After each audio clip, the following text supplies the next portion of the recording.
शांति।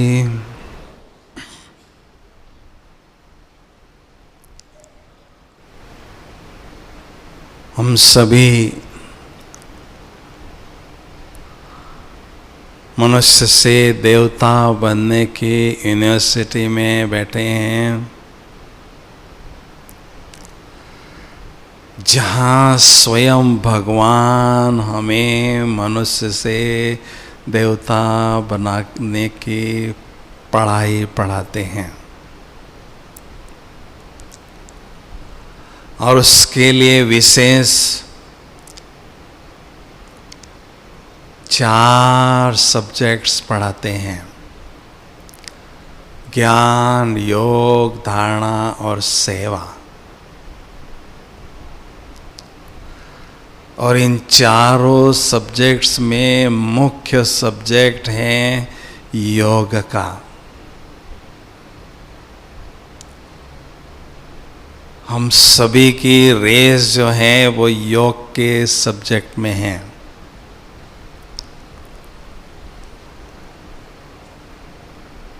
क्योंकि इस यूनिवर्सिटी के जो टॉपर्स होंगे, इस यूनिवर्सिटी के जो स्कॉलर्स होंगे, वो होंगे योगी आत्माएं।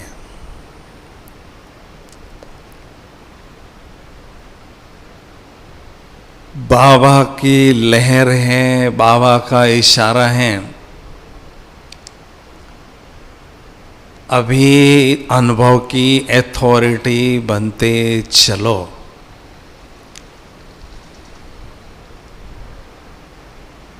क्योंकि ऑलमाइटी अथॉरिटी के बाद दूसरी अथॉरिटी है अनुभव की अथॉरिटी बनना।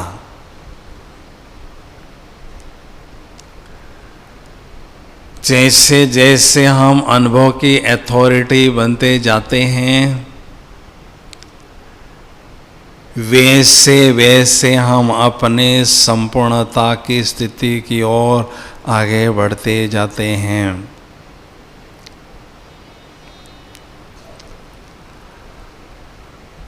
क्योंकि अनुभवी आत्मा को विशेष 3 लाभ अपने जीवन में होते हैं। पहला लाभ ये होता है, अनुभवी आत्माएं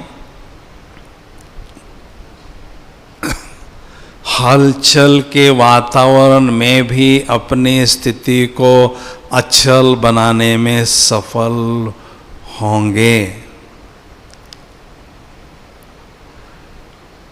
दूसरी उपलब्धि उनको ये होती है कि हलचल के वातावरण में भी वो अपनी स्थिति को अचल रखते हुए अनेक आत्माओं की सेवा करते हैं।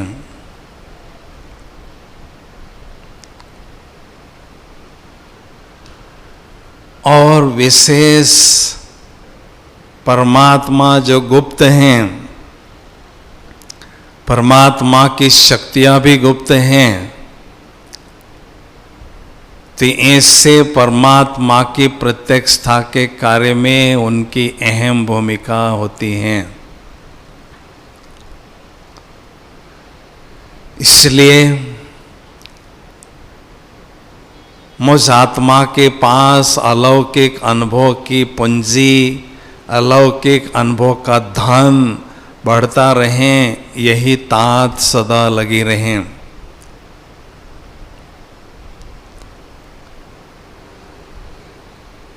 तो अनुभव की अथॉरिटी बनने के लिए योगाभ्यास में भी हमारे पास बहुत गहन अनुभव होते रहना जरूरी है।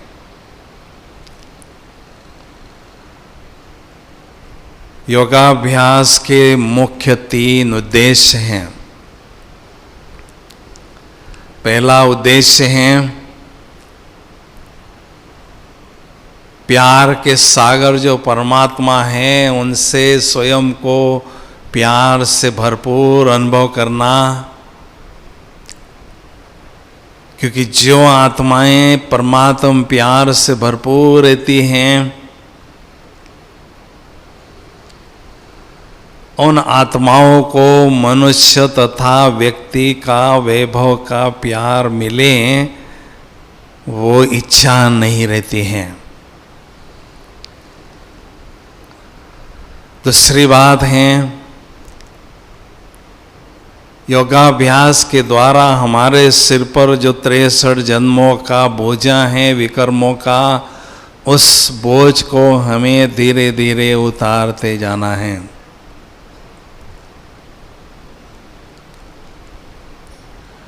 और तीसरा उद्देश्य है, योगाभ्यास के द्वारा आत्मा रूपी बैटरी को चार्ज करना।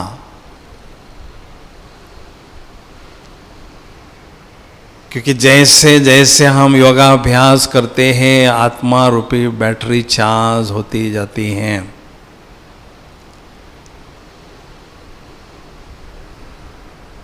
तो ऐसी योग की सुंदर अनुभूति करने के लिए एक बात स्पष्ट होना बहुत जरूरी है। इस आध्यात्मिक मार्ग पर अच्छी तरह से आगे हम बढ़ना चाहते हैं, तो मन और बुद्धि के बारे में स्पष्ट जानकारी होना जरूरी है। क्योंकि योगाभ्यास में मन और बुद्धि, इन दोनों शक्तियों का प्रयोग किया जाता है। वास्तव में ये आत्मा रूपी माँ के 2 बच्चे हैं। ये दोनों बच्चे द्वापर युग से माया के संग दोष में आए, और उन्होंने आत्मा के पास जो भी खजाने थे, प्रॉपर्टी थी, उस सारे खजाने गवा दिए हैं। अभी इन्हीं दोनों बच्चों के द्वारा हमें खोए हुए खजाने पुनः प्राप्त करना है। इन दोनों शक्तियों को परमात्मा के संग में हमें रखना है और खोए हुए खजाने पुनः प्राप्त करना है।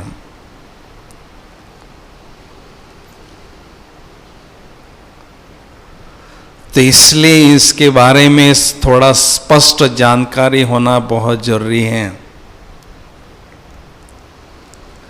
आत्मा तो एक शक्तियों का पुंज है। स्वयं को आत्मा समझने के बाद कौन सी शक्ति मन है और कौन सी शक्ति बुद्धि है, ये स्पष्ट जानकारी हमारे पास होना जरूरी है। अगर मैं आपको प्रश्न पूछता हूं, आपका लौकिक घर कहाँ है, तो फट से आपको अपने लौकिक घर की तस्वीर आंखों के सामने स्पष्ट दिखाई देने लगेगी। आप मुझे देख रहे हैं, मुझे देखते हुए भी घर भी आपको दिखाई दे रहा है, उसकी तस्वीर भी आपको दिखाई दे रही है। वो देखने वाली शक्ति है बुद्धि रूपी नेत्र,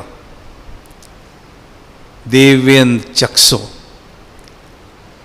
आत्मा की आंख, ज्ञान चक्षु। और दूसरा प्रश्न पूछता हूं आपको कि आपका घर कैसे हैं, फिर आप घर के बारे में थोड़ा स्पष्टीकरण देने लगेंगे। घर बहुत अच्छा है, 3 कमरे हैं, बहुत अच्छा, बाजू में एक सुंदर गार्डन है, उस गार्डन में रोज़ के फ्लावर्स हैं। ऐसी ऐसी बातें आप मुझे बताना शुरू करेंगे। तो वो सोचने वाली शक्ति है मन, देखने वाली शक्ति है बुद्धि। तो एकांत में बैठकर इन दोनों शक्तियों का अनुभव हमें स्पष्ट करना है। उसके बाद आत्मा की अनुभूति, परमात्मा अनुभूति बहुत अच्छी तरह से हमें होने लगती है। तो योग की गहन अनुभूति करने के लिए आवश्यकता है आत्मा की गहन अनुभूति करना। और आत्मा की गहन अनुभूति करने के लिए एकांत में हमें बैठना है और बुद्धि रूपी नेत्र को भ्रुकुटी के बीच में आत्मा पर एकाग्र करना है। बुद्धि रूपी नेत्र से स्वयं को स्पष्ट देखना है। मैं कौन हूं? मैं एक अजीब सितारा हूं और गजब का सितारा हूं। अजीब सितारा क्यों हूं? क्योंकि आसमान के जो सितारे हैं वो तो इन आंखों से दिखाई देते हैं, लेकिन जो मैं अजीब सितारा हूं उसको देखने के लिए दिव्य नेत्र की आवश्यकता होती है। दिव्य नेत्र से ही उसको हम देख सकते हैं। और गजब का सितारा क्यों हूं?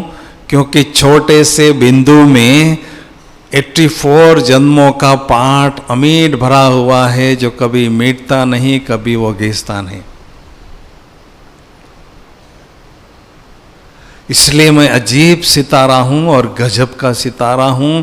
ऐसे एकांत में बैठकर हमें बुद्धि रूपी नेत्र से देखना है और उसमें स्थित हो जाना है। तो जैसे हम स्थित होने लगते हैं तो आत्मा के जो मूल गुण हैं, निजी गुण हैं, 7 गुण हैं, एक के बाद एक गुण का अनुभव हमें होने लगता है। आत्मा के मूल 7 गुण हैं।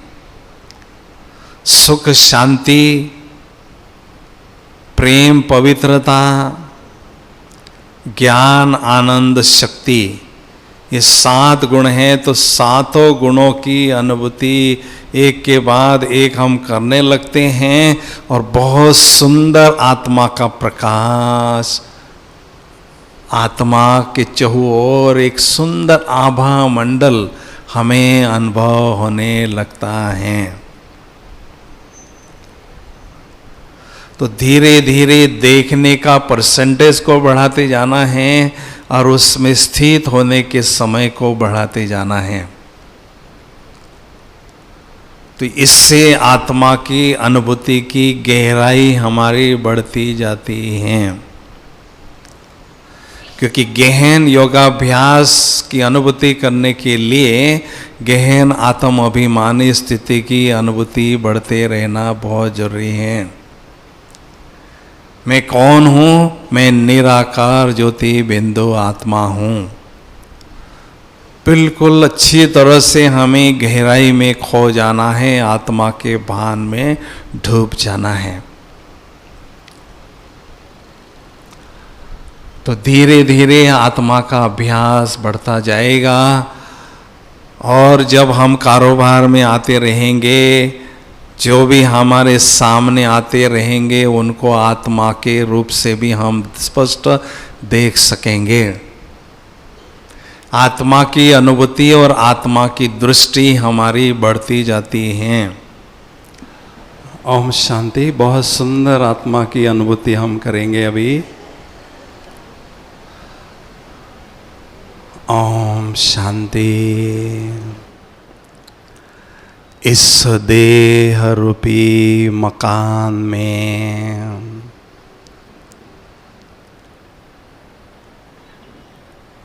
मैं निराकार ज्योति बिंदु आत्मा मकान मालिक भ्रुकुटी के बीच आंखों रूपी खिड़कियों के पास विराजमान हूँ।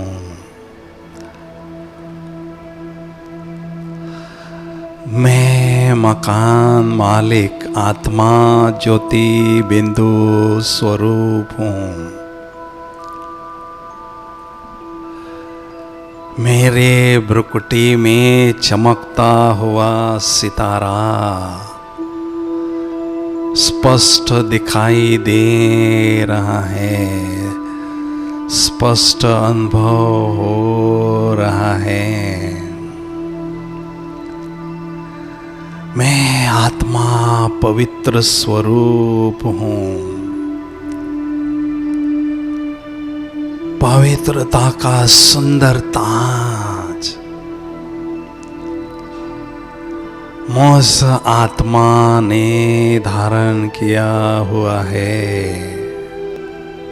परम आनंद की अनुभूति हो रही है। सामने विराजमान व्यक्ति के भ्रुकुटी में भी मुझे निराकार ज्योति बिंदु आत्मा स्पष्ट दिखाई दे रही है।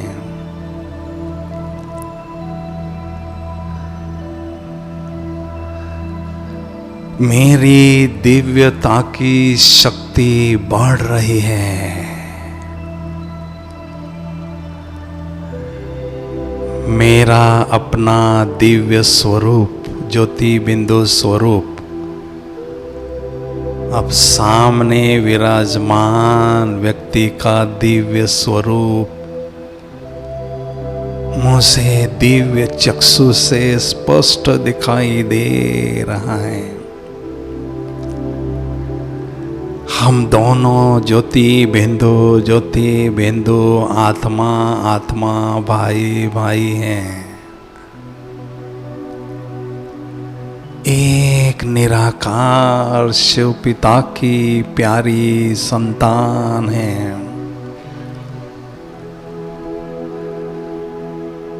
हम दोनों आत्मा बिंदु भाई भाई एक दो के साथ शुभ भावनाओं की और शुभ कामनाओं की लेन देन कर रहे हैं। कितना सुंदर अनुभव है यह।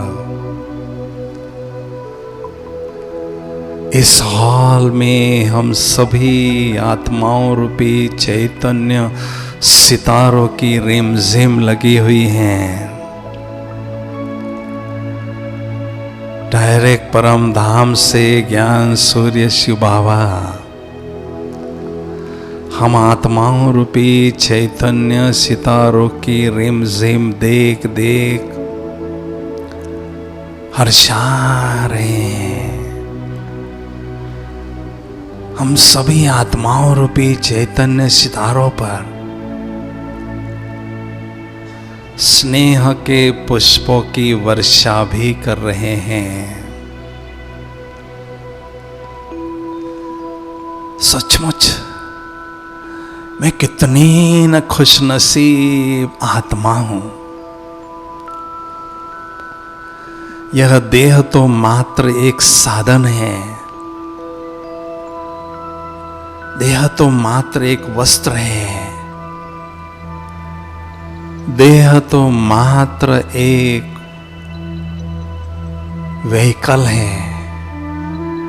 मेरा मकान है। मेरा असली स्वरूप निराकार ज्योति बिंदु स्वरूप है। इस संसार में मैं आत्मा निराकार ज्योति बिंदु रूप में आई थी। प्रकृति ने यह शरीर मुझे पांड बजाने के लिए दिया है। वास्तव में मेरा असली स्वरूप निराकार ज्योति बिंदु स्वरूप है। मैं आत्मा राजा प्रकृति के बीच सोमान के सिंहासन पर विराजमान हूं। यह कर्मेंद्रिया मेरी प्रजा है। इस कर्मेंद्रियों पर मैं शासन और नियंत्रण करके स्वराज अधिकारी स्थिति की अनुभूति कर रहा हूं। सामने विराजमान आत्मा राजा को स्पष्ट देख रहा हूं। हम दोनों आत्मा आत्मा राजा राजा एक दो को बहुत सम्मान की दृष्टि से देख रहे हैं। मेरा रिगार्ड देने का रिकॉर्ड बहुत अच्छा है। मैं सोमानधारी आत्मा सामने विराजमान आत्मा को सम्मान की दृष्टि से देख रहा हूं। कितना सुंदर अनुभव है यह।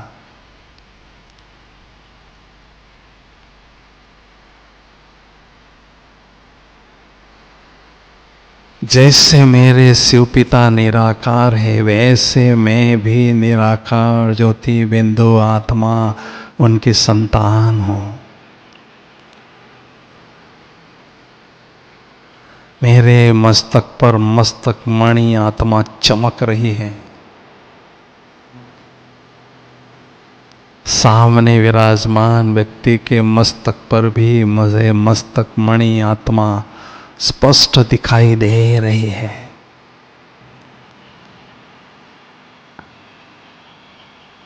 ओम शांति। सभी बैठ जाएंगे। धन्यवाद। तो ऐसे एकांत में बैठकर हमें आत्मा का अनुभव बढ़ाते जाना है। लेकिन आत्मा का अनुभव हमें स्वमान में स्थित होकर करना है। जब हम स्वमान में स्थित होकर आत्मा का अनुभव करते हैं तो बहुत सुंदर गहन अनुभूति आत्मा की होने लगती है। अति इंद्रिय सुख की अनुभूति हमें होती है। परम आनंद की इसमें हम खो जाते हैं। तो धीरे धीरे इस अभ्यास को हमें बढ़ाते जाना है। आत्म अभिमानी स्थिति में स्थित होना है और इस अभ्यास को बढ़ाते जाना है। हम बाबा के बच्चों ने हर कल्प आत्मा का अभ्यास अच्छी तरह से किया है। उसकी बहुत सुंदर यादगार शास्त्रों में है। कौन सी यादगार है? पांडव जब ऊंचे पहाड़ों पर चढ़ रहे थे तो उनके साथ में पूंछ हिलाने वाला कुत्ता था, वो भी गायब हो गया। और जैसे जैसे ऊपर चढ़ते गए वो गलते गए, और जैसे जैसे ऊपर चढ़ते गए बाद में वो गायब हो गए। ये हमारा वर्तमान समय का गायन है। ऊंचे पहाड़ों पर चढ़ना अर्थात ऊंची स्थिति पर आगे बढ़ना। तो कुत्ता माना आत्मा की जो पूंछ है, ये देह भान की ये पूंछ गायब हो जाती है। वो हम देह भान को भूल जाते हैं और ऊंचे पहाड़ों पर चढ़ते हैं तो आत्मा में 63 जन्मों का देह का भान है, वो भी गलने लगता है, मिटने लगता है। और ऊंचे पहाड़ों पर जब चढ़ते हैं उसके बाद हम गायब हो जाते हैं, अर्थात परमधाम रूपी घर में बैठ जाते हैं। तो ये हमारा अभी का गायन है। इसलिए हमें बहुत अच्छी तरह से एकांत में बैठकर आत्मा के अभ्यास को बढ़ाते जाना है। ठीक है। अभी दूसरी बात, योगाभ्यास की गहन अनुभूति करने के लिए हमें परमात्म अनुभूति भी बहुत गहराई से करते रहना बहुत जरूरी है। क्योंकि परमात्म अनुभूति गहराई से करने के लिए परमात्मा के स्वरूप को हमें अच्छी तरह से जानना जरूरी है और परमात्मा के प्रति दिन प्रतिदिन हमारे दिल में प्यार का परसेंटेज और बढ़ते रहना जरूरी है। क्योंकि बाबा कहते हैं मैं जो हूँ जैसा हूँ, बहुत थोड़े बच्चे मुझे यथार्थ रीति से जानते हैं और यथार्थ रीति से मुझे याद करते हैं। ऐसा क्यों बाबा कहते भाई? हम तो जानते हैं उनको। फिर भी भागवत इतने जो ढेर बच्चे मेरे हैं, उन बच्चों में से थोड़े बच्चे हैं जो मुझे यथार्थ रीति से जानते हैं और यथार्थ रीति से याद करते हैं। जरूर इसके पीछे कुछ राज हैं, जिस राज को जानना बहुत जरूरी है। परमात्मा केवल निराकार ज्योति बिंदु ही नहीं है, उसके साथ और भी कुछ है।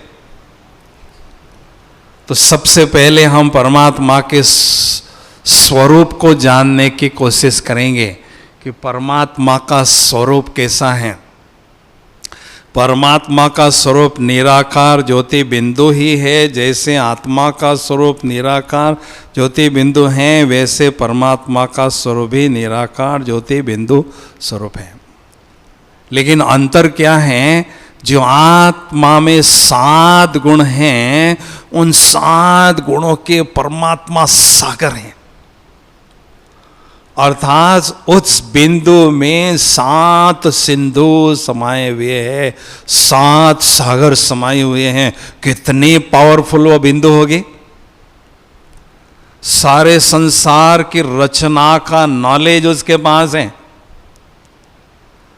सारे संसार की रचना को चलाने की ताकत उसके पास है।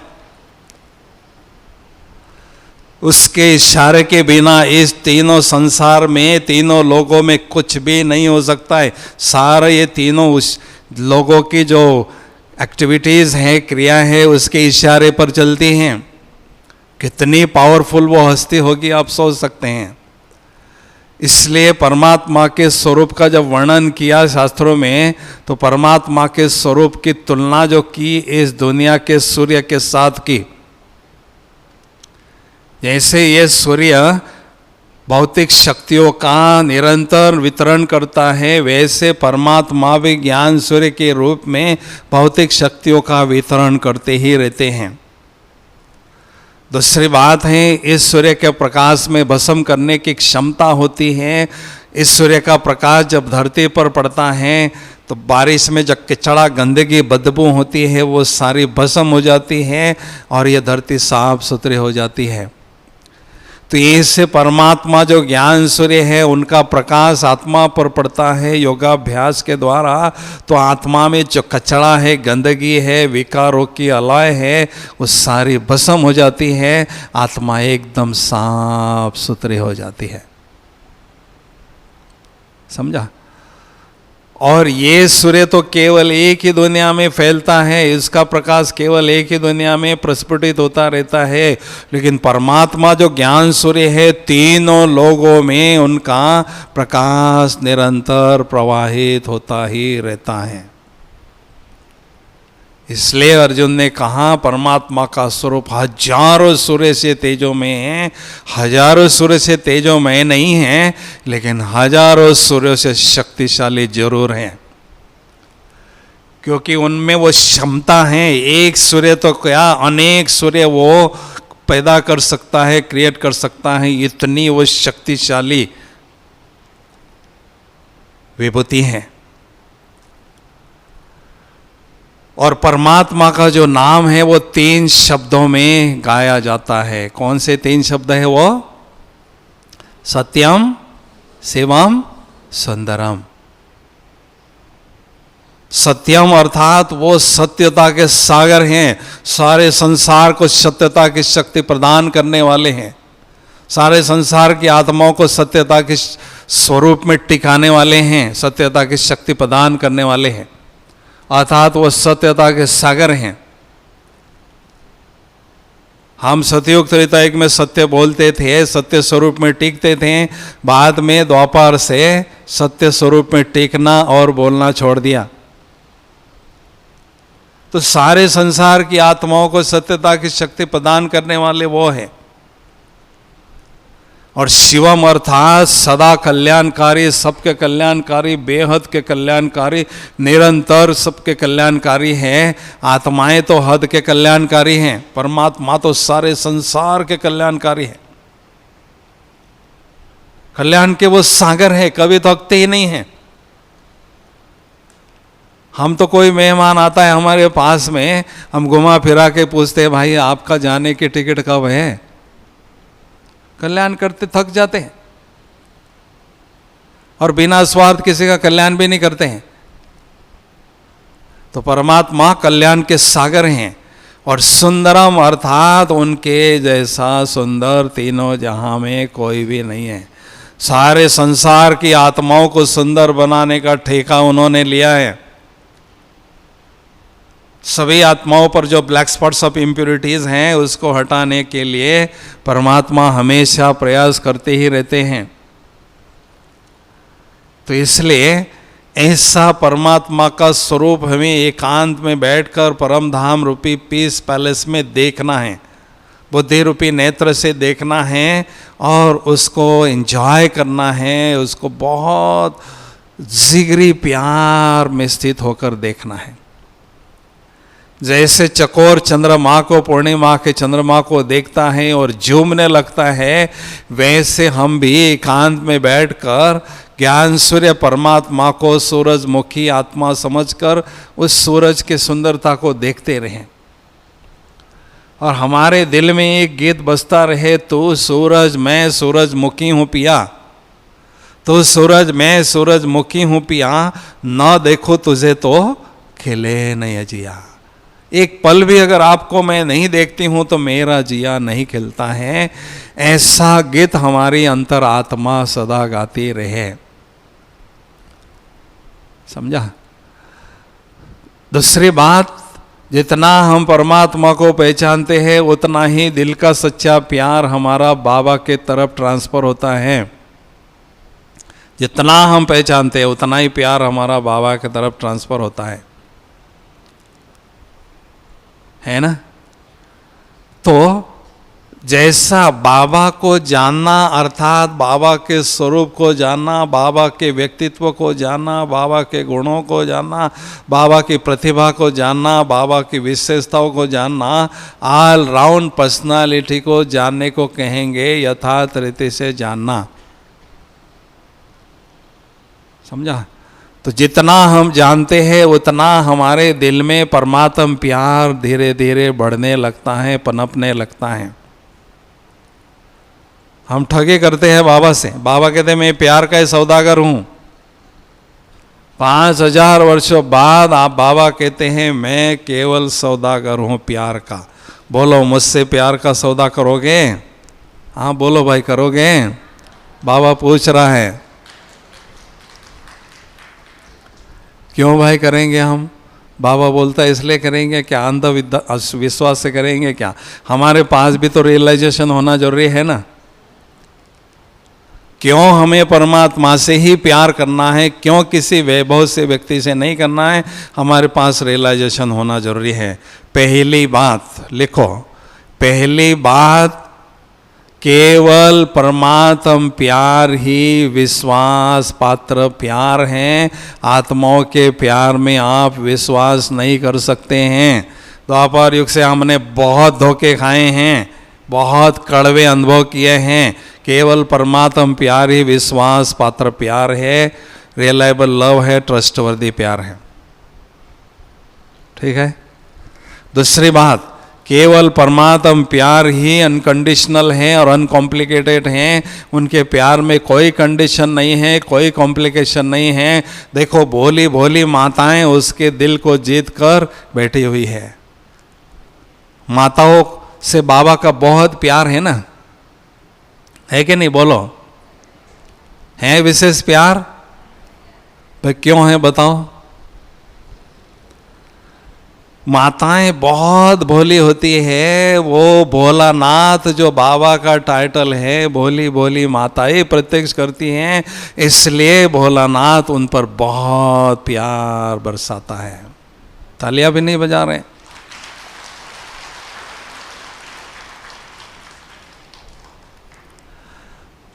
बाबा के प्यार में कोई कंडीशन नहीं है, कोई कॉम्प्लिकेशन नहीं। केवल एक ही बात बाबा चाहते हैं, सच्चे दिल पर साहब राजी, झूठे दिल पर धर्मराज की बाजी। मुझे केवल प्यार में सच्चाई चाहिए, थोड़ी भी हेरा फारी या वफादारी बेवफादारी मुझे नहीं चाहिए, वफादारी चाहिए, सच्चाई सफाई चाहिए। बाकी कोई कंडीशन ही नहीं है परमात्मा के प्यार में, है कोई कंडीशन? नहीं है। तीसरी बात है केवल परमात्मा प्यार ही निस्वार्थ प्यार है, बेहद का प्यार है, अविनाशी प्यार है। आत्माओं का प्यार तो स्वार्थ भरा हुआ है, बिना स्वार्थ इस संसार में कोई किसी से प्यार करता ही नहीं है। स्वार्थ जब समाप्त होता है कोई किसी को पहचानता भी नहीं है। सारा संसार स्वार्थ की डोर से बंधा हुआ है।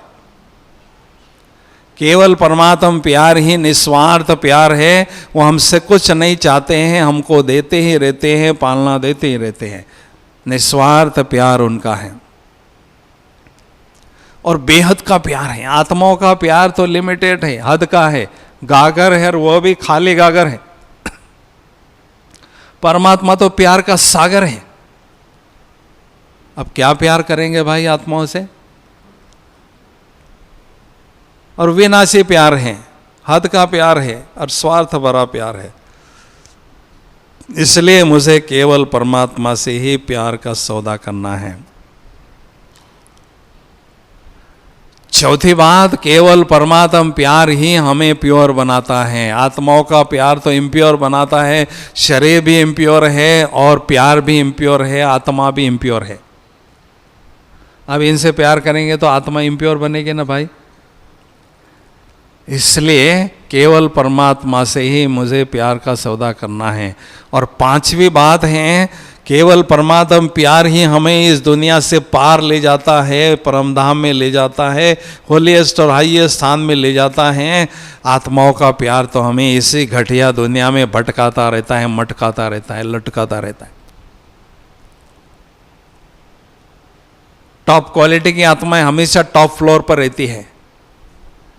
वो हमारा रेस्ट हाउस है, ये गेस्ट हाउस है। गेस्ट हाउस कितना भी बढ़िया हो, आखिर तो गेस्ट हाउस है। वो रेस्ट हाउस तो हमारा वो है परम धाम। वास्तविक जो रेस्ट है हमें परम धाम में ही अनुभव होती है, इस गेस्ट हाउस में नहीं अनुभव होती है। ठीक है ना? तो ऐसे 5 रियलाइजेशन जब हमारे होते हैं तो हमारा प्यार बाबा के तरफ धीरे धीरे ट्रांसफर होने लगता है। हम ठगे क्या करते हैं? बच्चों से प्यार, पति से प्यार, घर से प्यार, इससे प्यार, रिश्ते वालों से प्यार, और बाबा को कहते हैं मैंने थोड़ा रखा है बाबा आपके लिए बचा खुचा के। बाबा कहते हैं ऐसा झूठा प्यार मुझे नहीं चाहिए, मुझे सच्चे दिल का प्यार चाहिए। है ना भाई? क्योंकि जितना हम परमात्मा से प्यार करते हैं उतना ही परमात्मा हमारे से प्यार करते हैं। ये दुनिया का नियम है, जैसे को तैसा। समझा? और ये प्यार हमारा अगर बाबा के प्रति बढ़ता जाता है तो गहन अनुभूतियाँ योगाभ्यास में स्वतः ही हमें होने लगती हैं। प्यार के सागर में लहराने से हमें अल्पकाल का प्यार अनुभव होता है, आनंद अनुभव होता है, लेकिन रतन तो, असली रतन तो सागर में होते हैं, प्यार के सागर में, तले में होते हैं। बहुत सुंदर गहन अनुभूतियों के रतन हमें प्यार के सागर के तले में मिलते हैं। समझा? इसलिए दिन प्रतिदिन बाबा के प्रति हमारे दिल में प्यार बढ़ता रहे, पनपता रहे, इस पर हमें ध्यान देना है। सृष्टि के ग्लोब में बैठकर चेक करना है, कोई व्यक्ति या कोई वैभव तो ऐसा नहीं है जहाँ मेरी बुद्धि बार बार जाती है। अगर बुद्धि हमारी वहाँ जाती है तो वहाँ से हटाना है, बाबा से जुटाना है। क्योंकि कई आत्माओं के साथ हमारा हिसाब किताब है। 21 जन्मों का पॉजिटिव कई आत्माओं के साथ हिसाब किताब है और 63 जन्मों का पॉजिटिव के साथ साथ नेगेटिव भी हिसाब किताब हमारा कई आत्माओं के साथ है। इसलिए न चाहते भी ये बुद्धि हमारी किसी के पीछे जुट जाती है, भाग जाती है। इसलिए हमें रियलाइज करना है और ऐसा कोई स्थान है तो वहाँ से हमें बुद्धि को हटाना है और विशेष वो संबंध बाबा के साथ अनुभव करके बाबा से वो जुटाना है। ठीक है, बाबा ही मेरा संसार हो ऐसे हमें अनुभव करना है। इस संसार में केवल दो ही चीज़ें हैं, व्यक्ति और वैभव, तीसरी चीज़ नहीं है। तो जो प्राप्तियां हमें व्यक्ति वैभव से होती है वो प्राप्तियां हम परमात्मा से करने लगते हैं तो परमात्मा हमारा संसार है ऐसा हमें अनुभव होने लगता है। समझा? बस बाबा ही बाबा मुझे दिखाई दे। प्राप्ति से प्यार होता है, जिससे बहुत प्राप्ति होती है उससे प्यार हमारा स्वतः ही होता जाता है। मीरा को प्राप्ति हो गई, कृष्ण का साक्षात्कार उसको चंद घड़ियों के लिए दिखाई दिया, वो कि उसके पीछे पागल हो गई मीरा, उसकी पूरी लगन कृष्ण के पीछे लग गई, केवल साक्षात्कार हुआ। और हमें क्या हुआ भाई? साक्षात्कार तो छोड़ो, साक्षात भगवान मिल गया है, साक्षात वो खजाने लुटा रहा है, पालना दे रहा है, उस पे इसमें सब चल रहे हैं, तो उससे कई गुना हमें प्राप्तियां हो चुकी हैं। इसलिए जो लगन मीरा को थी उससे कई गुना लगन हमें बाबा के प्रति अनुभव होनी चाहिए, क्योंकि जहां प्यार वहां बुद्धि की तार जुट जाती है। जैसा प्यार वैसी बुद्धि की तार जुटी रहती है, और जितना प्यार उतनी देर तक बुद्धि रूपी तार हमारा जुटा रहता है, जोड़ने नहीं पड़ता है। समझा? इसलिए हमारा दिल का सच्चा प्यार एक बाबा के तरफ हमें ट्रांसफ़र करते जाना है, तो योग हमारा ऑटोमेटिक लगा रहेगा और योगाभ्यास में बहुत सुंदर गहन अनुभूतियाँ हमें होती रहेगी। अभी एक बात मैं स्पष्ट करना चाहूँगा कि मन और बुद्धि के बारे में थोड़ी सी डिटेल जानकारी होना जरूरी है, क्योंकि योगाभ्यास में गहन अनुभूति करने के लिए आवश्यकता है एकाग्रता की शक्ति बढ़ाना। और एकाग्रता हमारी तब तक नहीं बढ़ती है जब हम बुद्धि रूपी नेत्र को बाबा पर नहीं टिकाते हैं।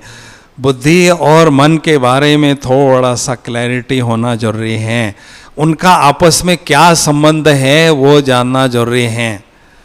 क्योंकि आज तक लोगों ने कह दिया है मन को कोई कंट्रोल नहीं कर सकता, मन को कोई अपने नियंत्रण में नहीं रख सकता।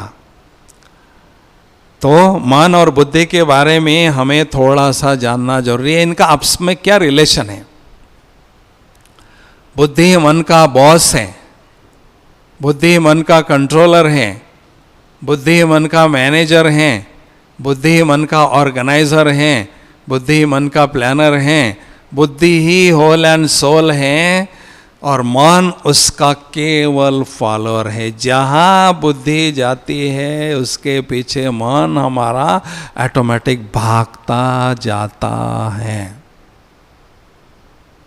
जहाँ बुद्धि जाती है ना उसके पीछे मन आ जाता है। अभी हमें एकाग्रता की अनुभूति करना है तो एकांत में बैठकर बुद्धि रूपी नेत्र को बाबा पर परम धाम में अनुभव करना है। उसके पहले मैं एक बात आपसे क्लियर करना चाहूँगा, योग की गहन अनुभूति करने के लिए हमें परम धाम में बाबा के पास बैठने का अभ्यास बढ़ाते जाना है। यथार्थ याद किसको कहते हैं? परम धाम में ज्ञान सूर्य बाबा है, मैं आत्मा उनके बाजू में बैठी हूँ और मेरी बुद्धि रूपी तार बाबा से जुटी हुई है। मन बाबा के बारे में सोच रहा है, मन मना भव का मंत्र का जाप कर रहा है, इसको कहते हैं यथार्थ याद। तो बाबा के बाजू में बैठते समय 3 बातों पर हमें ध्यान देना है। पहली बात, बाबा के पास परम धाम में बैठते समय हमारे मन में किसी भी प्रकार की हिचकिचाहट ना हो।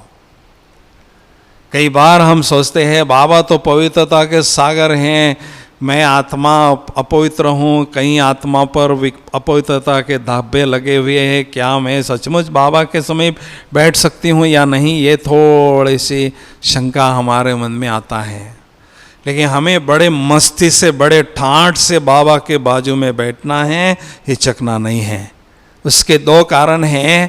पहला कारण है, बाबा ने मुझे बच्चे के रूप में स्वीकार किया। बच्चा कैसा भी हो, उसके अपने बाप के गोदी में ही नहीं, कंधे पर बैठने का अधिकार होता है।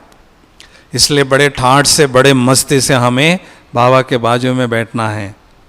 दूसरी बात, बाबा ने हमें सजनी के रूप में स्वीकार किया है। सजनी कैसी भी हो, उसको अपने साजन के समय बैठने का अधिकार होता है। इसलिए बड़े मस्ती से हमें बैठना है। ठीक है।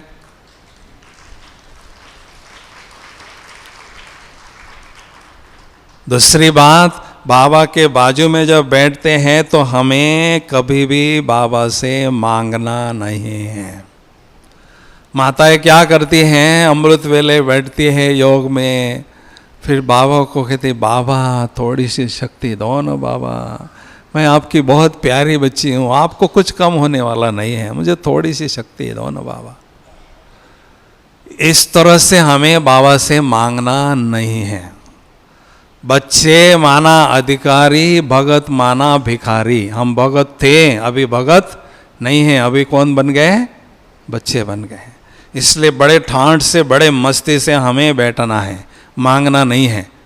बाबा कहते हैं, मेरे पास इतने खजाने हैं, जो सारे संसार को बांट दो ना तो भी वो खुटते नहीं है। मैं इन खजानों का क्या करूँ, ये सारे खजाने तो आप बच्चों के लिए हैं।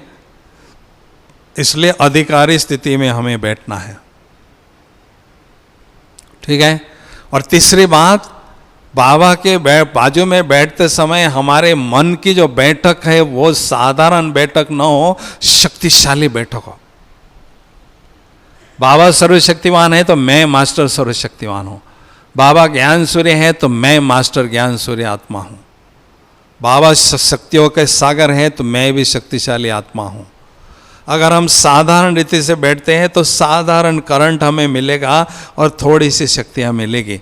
इसलिए बाबा के बाजू में बैठते समय मन की जो बैठक है वो शक्तिशाली हो, तो बाबा से अथाह शक्तियाँ हम स्वयं में भर सकते हैं और ऐसे शक्तिशाली योग की अनुभूति हमें स्वतः ही होने लगती है।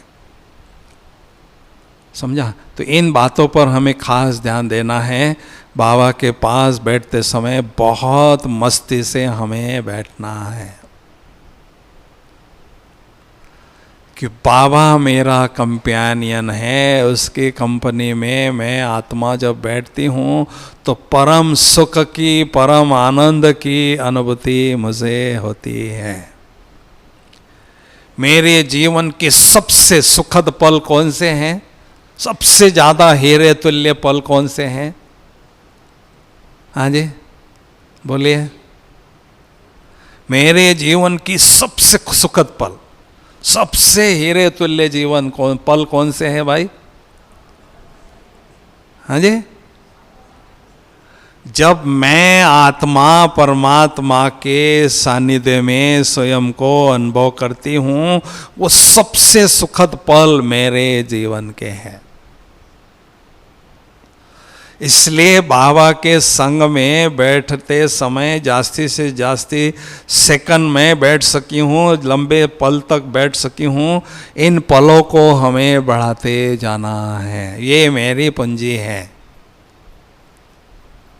समझा? कोई भी मेरे जीवन का पल साधारण पल ना हो, बेहद बाबा के संग में बैठकर मुझे बेहद सुख की, बेहद आनंद की अनुभूति करना है। ठीक है ना? ये दुनिया में दो ही चीजें हैं, ईश्वर और नश्वर। नश्वर माना व्यक्ति वैभव जो विनाशी चीजें है, और ईश्वर माना अविनाशी जो बाबा है। तो हमें ईश्वर के संग में बैठने का जास्ती से जास्ती समय बढ़ाते जाना है, आनंद लूटते जाना है। ठीक है भाई? अभी बुद्धि रूपी नेत्र से बाबा को देखना माना बाबा से कनेक्शन जुट जाना, सीधी बात है। लेकिन क्या होता है, थोड़ा समय हम बाबा को देखते हैं, बाबा से बुद्धि हमारी जुड़ भी जाती है, लेकिन थोड़े समय के बाद में बुद्धि वहाँ से हट जाती है, कनेक्शन हमारा टूट जाता है। उस समय क्या करेंगे भाई? टूटा हुआ कनेक्शन जोड़ना है तो उसके लिए क्या करेंगे? कौन सी विधि अपनाएंगे? बहुत सिंपल विधि है। आत्मिक स्थिति में स्थित हो जाइए और बुद्धि रूपी नेत्र को चेक करो, वो बाबा पर नहीं कहीं और है, चेक करो और उसको चेंज करो, बाबा पर बिठा दो। चेक करो और चेंज करो, बाबा पर बिठा दो।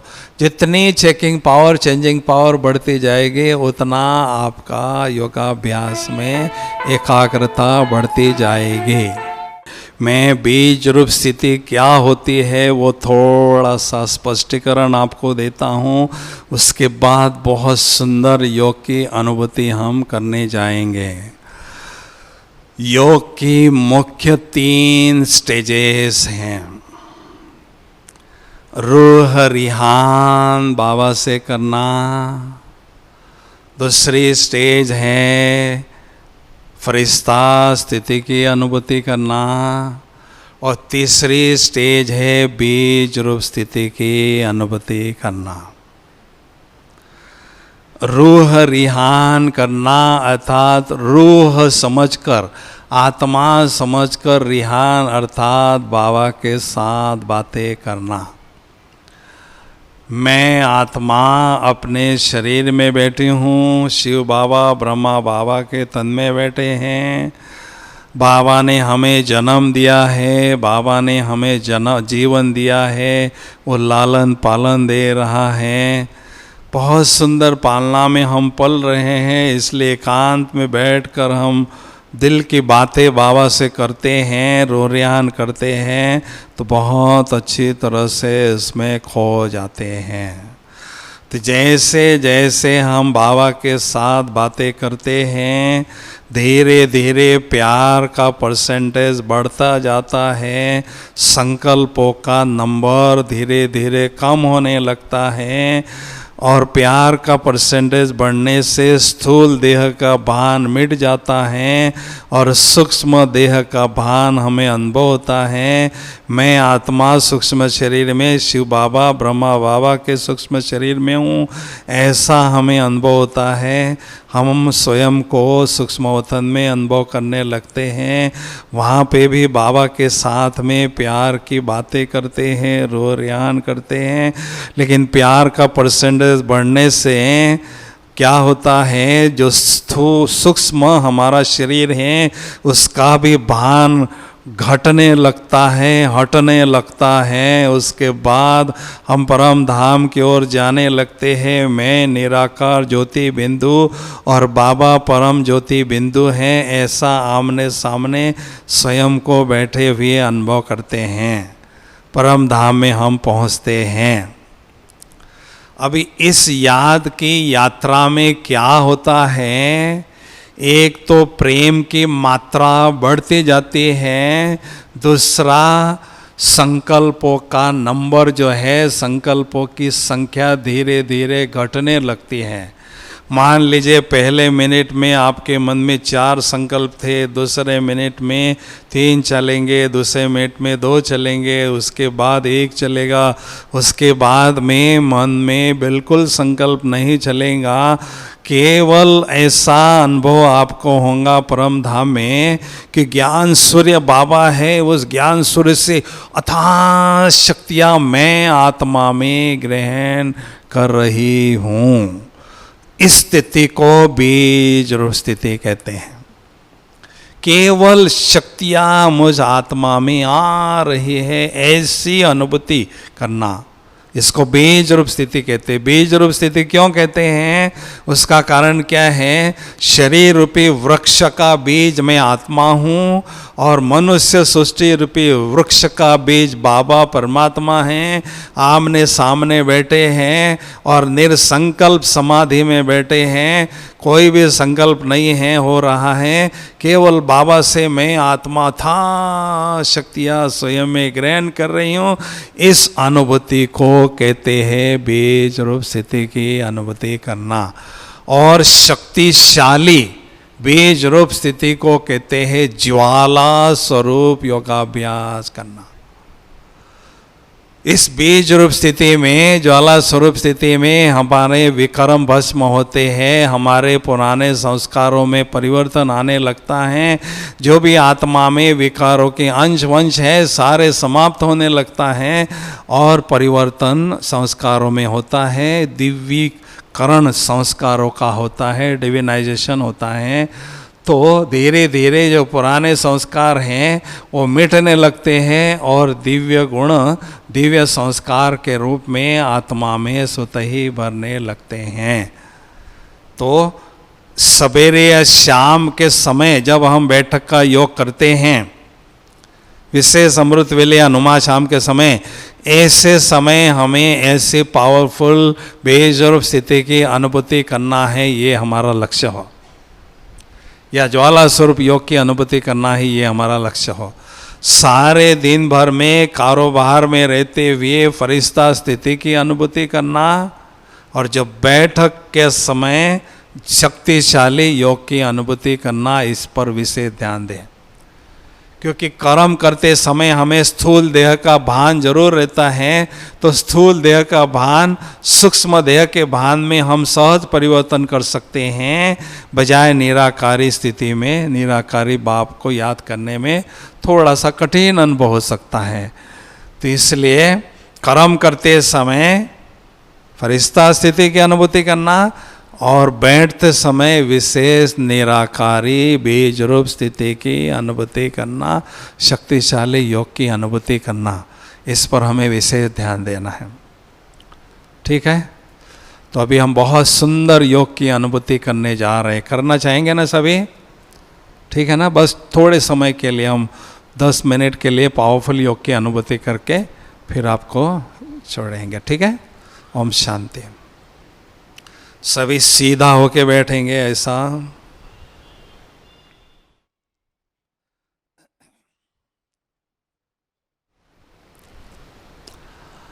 ओम शांति।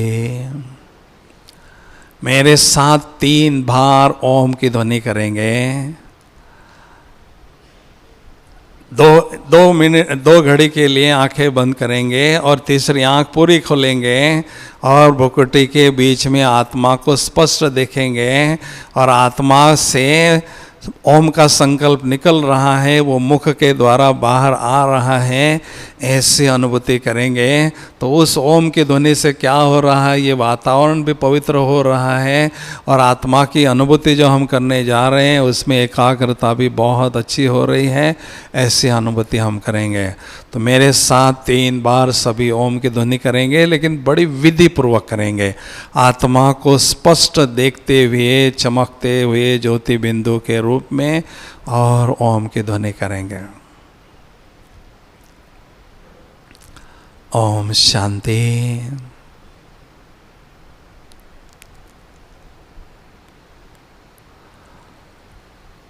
इस देह रूपी चैतन्य दीपक में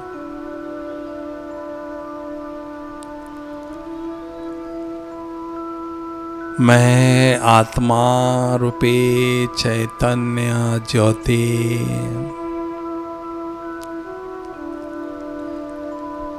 जगमग रही हूँ।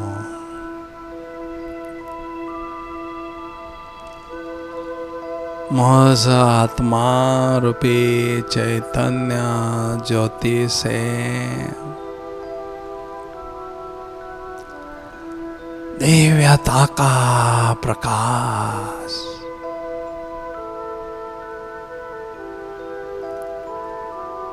दिव्यता की रोशनी चारों ओर फैल रही है। मुझ आत्मा रूपी चैतन्य ज्योति के चहुओर सुंदर आभा मंडल,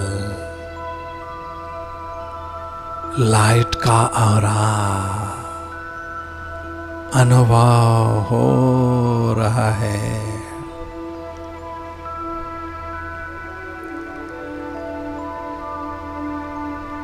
मैं निराकार ज्योति बिंदु आत्मा देह रूपी चैतन्य दीपक से न्यारी होकर दिव्य ज्योति धाम की ओर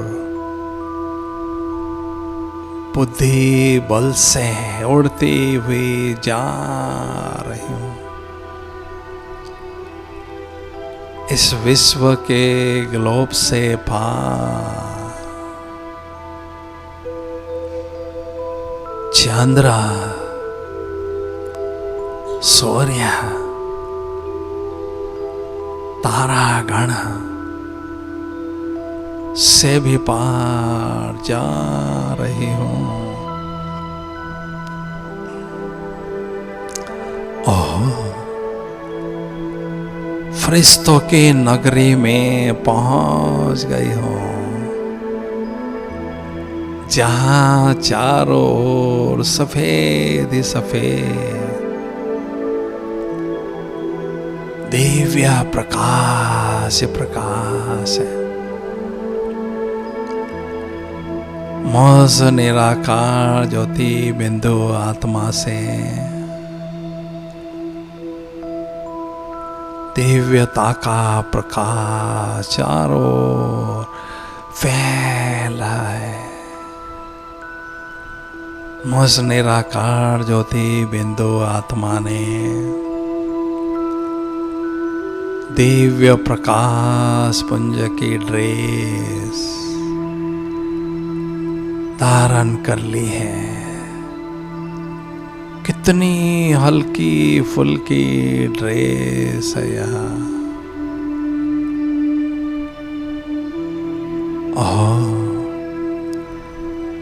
मैं उस निराकार ज्योति बिंदु आत्मा के समक्ष फरिश्ते के समक्ष ब्रह्मा बाबा अपने संपूर्ण फरिश्ता स्वरूप में विराजमान है। प्यारे शिव बाबा भी उनके भ्रुकुटी में चमकते हुए दिखाई दे रहे हैं। स्नेह के सागर बाबा मुझे अति स्नेह भरी दृष्टि दे रहे हैं। मुझे नजर से निहाल कर रहे हैं।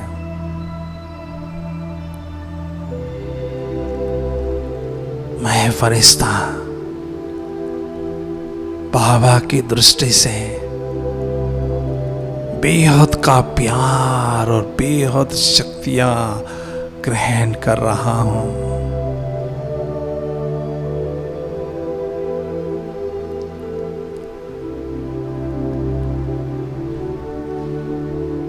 बाबा मुझे पर्सनली दृष्टि दे रहे हैं।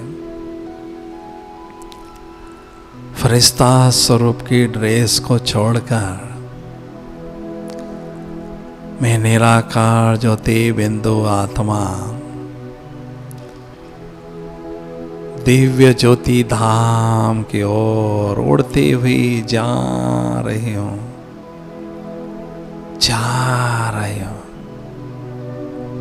दिव्य ज्योति धाम में पहुंच गई हूं,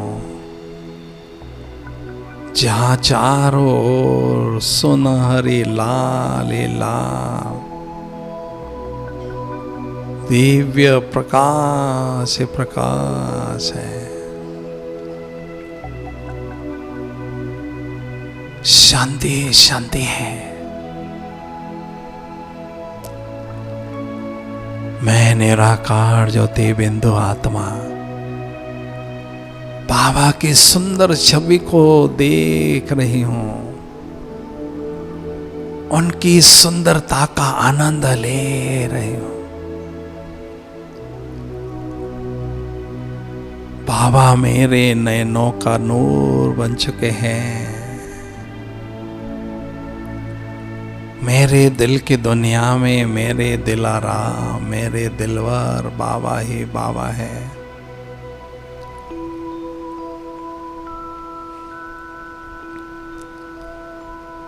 बाबा मेरे सलोने शिव साजन है। मैं आत्मा रूपी सजनी अपने शिव साजन को देख रही हूं। मेरा दिव्य नेत्र ईश्वरीय नशे से चूर है। मेरे दिल में शिव साजन के प्यार का झरना निरंतर बह रहा है। मैं आत्मा रूपी सजनी अपने शिव साजन के समीप जा रही हूं, जा रही हूं, और अपने सलोने शिव साजन के लाइट और माइट रूपी बाहों में समा गई हूं। मुझे कुछ पता नहीं मैं कहाँ हूं। मैं शिव में बन चुकी हूं, कंबाइंड हो चुके हूं, प्यार के सागर के तले में डूब चुके हूं, अपने अस्तित्व को खो चुके हूं। एक तरफ प्यार, बाबा प्यार के सागर हैं, तो दूसरे तरफ बाबा शक्तियों के सागर भी हैं। प्रेम स्वरूप याद शक्तिशाली याद में परिवर्तन हो रही है। बाबा ज्ञान सूर्य है, आध्यात्मिक शक्तियों के अथाह सागर हैं। शक्तियों के सागर शिव पिता से बेहद शक्तिशाली किरणों की वर्षा निरंतर मुझ आत्म ज्योति पर हो रही है, होती ही जा रही है। मैं आत्म ज्योति शक्तियों के सागर शिव पिता से अनंत शक्तियां, प्रचंड शक्तियां, अद्भुत शक्तियां स्वयं में ग्रहण कर रही हूं। बीज रूप स्थिति की, ज्वाला स्वरूप स्थिति की अनुभूति हो रही है। योग की प्रखर अग्नि में मेरे जन्म जन्मांतर के पाप पल भर में भस्म हो रहे हैं।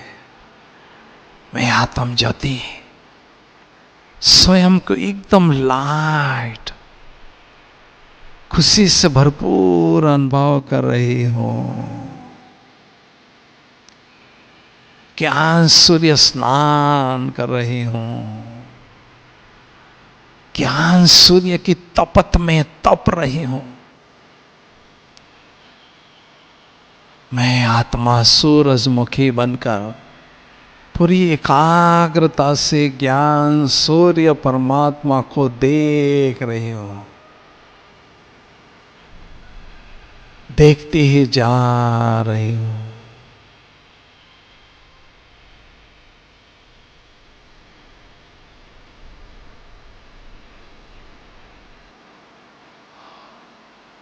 बाबा मैंने आपसे बात को छिपा लिया बाबा, अथाह शक्तियां प्राप्त कर ली बाबा, लेकिन मेरी एक छोटी सी और आस है बाबा कि मेरे दिल रूपी मंदिर में, कि मेरे दिल रूपी मंदिर में आपके ही प्यार के दीपक अखंड जलता रहे। आपके ही प्यार का दीपक अखंड जलता रहे, बस जलता ही रहे बाबा। और मैं आत्मा सच्ची योगीन बनकर केवल आपके ही महिमा के गीत गाती रहूं बाबा, गुनगुनाती रहूं बाबा।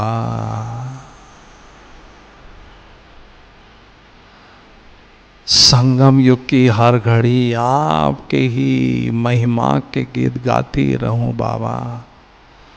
आपके ही संग में, आपके ही रंग में रंगती रहूं बाबा।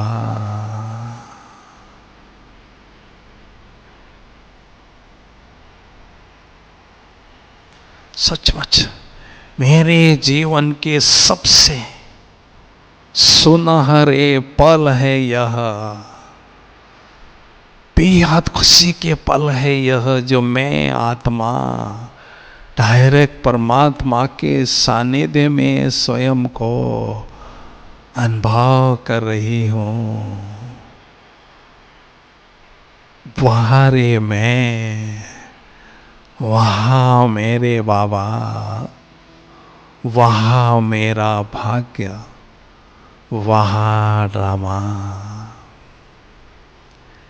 शक्तियों से भरपूर आत्मा निराकारी दुनिया से वापिस वाया सूक्ष्म वतन साकारी दुनिया की ओर आ रही हूँ और पुनः इस साकारी शरीर में प्रकृति के अकाल तख्त पर समान के सिंहासन पर बैठकर स्वराज अधिकारी स्थिति की अनुभूति हो रही है। मैं स्वराज अधिकारी आत्मा हूँ। भगवान ने मुझे स्वराज अधिकारी स्थिति गिफ्ट में दी है।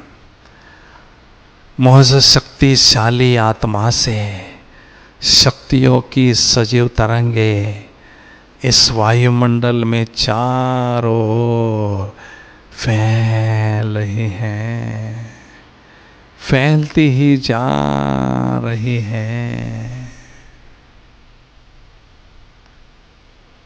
डायरेक्ट ज्ञान सूर्य परमात्मा से, परम धाम से शक्तियों की सकाश मुझ आत्मा पर पड़ रही है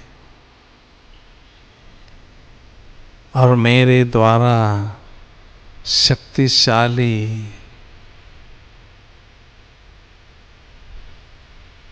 किरणें चारों ओर इस वायुमंडल में फैल रही है। वायुमंडल को प्रकंपित करके शक्तिशाली बना रही है।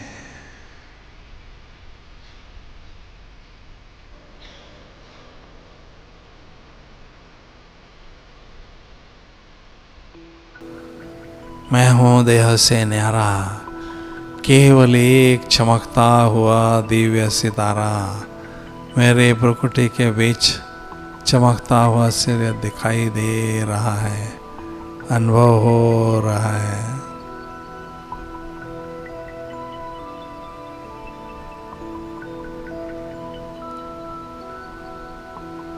जैसे मेरे शिव पिता निराकार ज्योति बिंदु है, वैसे मैं आत्मा उनकी संतान भी निराकार ज्योति बिंदु स्वरूप हूँ। यह 5 तत्वों से बना हुआ शरीर इन 5 तत्वों में समा रहा है, समा रहा है, समा गया है। मैं केवल एक चमकता हुआ ज्योति बिंदु दिव्य सितारा हूँ। मैं केवल एक चमकता हुआ ज्योति बिंदु सितारा हूँ।